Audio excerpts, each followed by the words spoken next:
What's better than getting to ride Haunted Mansion Holiday? Taking the ultimate behind-the-scenes tour with Walt Disney Imagineer and the seasonal face of Madame Leota herself, Kim Irvine. Ready to go? Sure, Justin, let's go.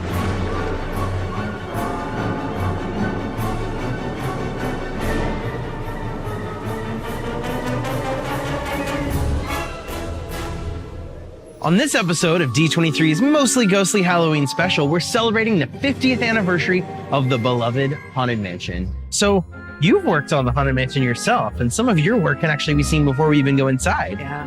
As an Imagineer, we are always challenged to always look at our attractions and figure out ways to enhance them. And that is super important to us, that we never change a story. We always keep within the original intent. Originally, we built a pet cemetery over on the side of the mansion, and there was this big lawn there, and we thought it would be fun to do a pet cemetery. So we ran down to a statuary shop and bought a bunch of funny animals, but they were perfect for a pet cemetery. Totally. So we built a little funny one there, and then we decided we'd actually build one out in front. We also thought carefully about what we planted around them. And we had a skunk, and we decided to move him all the way away from everybody else, like the rest of the animals didn't want him close. And we plant society garlic around it, so it always smells like a skunk. That's awesome. Well, let's go inside. Okay. So we're here during the Haunted Mansion Holiday Overlay, which has been happily haunting guests for almost 20 years now. How did you work with that original team to help create something that was respectful to the original attraction?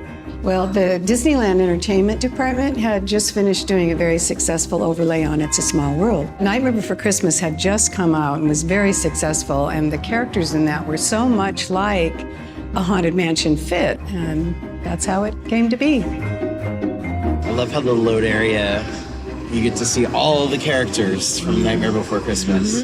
And you know, there weren't many in there originally. Every year they would add one. So many things in this attraction have evolved from one design to the next. And what's neat about all of the things in the Nightmare Before Christmas is they're very creepy, weird things, but they have such personalities that they make them fun. The wallpaper in here, you may know, is actually derived from a design Rolly Crump did for this wonderful thing for his Museum of the Weird that was a bat plant. Oh, cool. Where it started out as just a few leaves, and then it grew into a bat, and then it flew away. Oh, that's so cool. And we never did that, but they did take the drawing he did of the plant and turn it into the wallpaper pattern. Oh, that's so cool. And it's one of the most iconic things now. Madame Leota, this was such a fun thing to do because we needed to do a new incantation that had to do with The Nightmare Before Christmas. Steve Davison came to me and he said, we're going to have to redo that, and I want you to have the chance to do it, or we can get an actress. Yeah. And I thought, I'm kind of shy, but I don't want anyone else being her.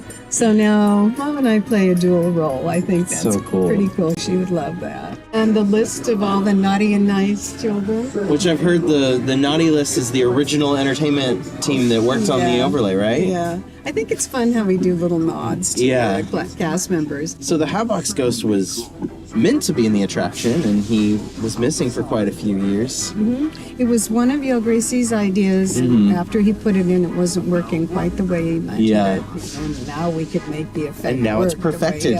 This little guy is really fun too. He's like a demonic teddy bear or something. But if you notice, he's in place of the crow in most of the rooms. Which the crow was meant to be sort of the original storyteller of the attraction, right? It started out as a cat with one eye, and then it turned into a crow. You know, there's so many characters that you have to go through many times to see the funny little singing bus, who are all such wonderful characters. And many people think one of them is Walt Disney, but it's actually Thurl Ravenscroft. 50 years later, it looks brand new. And that's an amazing thing. Yeah, all those effects really have been around for many, many years. But the Imagineers knew how to use them to make them timeless. I love the little Leota part at the very end. I do too, and what I love about it most is that's actually my mom's voice as well as her face. She's the bride, and she had a high little voice, so you're perfect for little Leota. Do the hurry back. You still hear my mom's little voice in there, which is wonderfully delightful. Wow.